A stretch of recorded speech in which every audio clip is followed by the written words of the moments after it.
د هر څه نه مخکې داود ته د ریاست مبارکي وړاندې کوم او تاسو ټولو ته په خپلو چارو کې بریا غواړم. یو نظم دا غواړم چې درته وړاندې کړم. د نظم عنوان دی پاچا ښه پوښتنه وکړه.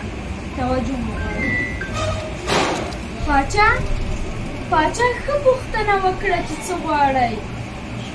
پاچا دی او که بل وي وفادار چې د کابل وي بیا به موږ ته محترم وي چې پر موږ باندې کرم وي.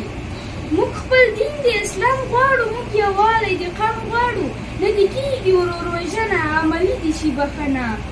موږ یو موږ ډوډۍ غواړو، موږ درې رنګه بیرغ غواړو، په راتلو یې بیا رضا کړئ، مرور غني پخلا کړئ. نه پیسې نه ډالر غواړو، موږ یې عزت په باډر غواړو. د پټې پوښتنه وکړه، دروازې پوښتنه وکړه. پاچا ښه پوښتنه وکړه. اوس د دې وطن واکدار د هر څه د ذمهوار یې. ګوره دا اوس په تا فرض ده، زموږ دفاع اوس په تا فرض ده. پر پاچا او پر ظالم کړه، ستا شرعي نظام حاکم کړه. فیصلې دې د انصاف کړه، بې ګناه چې وي بیا یې معاف کړه.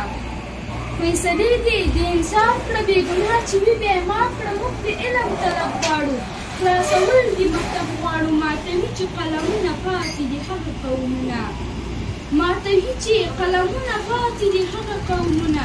پاچا وږی یم ما مور کړه، پاچا وران وطن مې جوړ کړه. پاچا ستړی ما هوسا کړه، ما ته داسې امن راکړه. نړیوال راته حیران کړه، پاچا ما بېرته دې ځان کړه.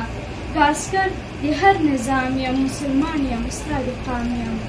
که عسکر د هر نظام یم، مسلمان یم ستا د قام یم. مننه د توجه.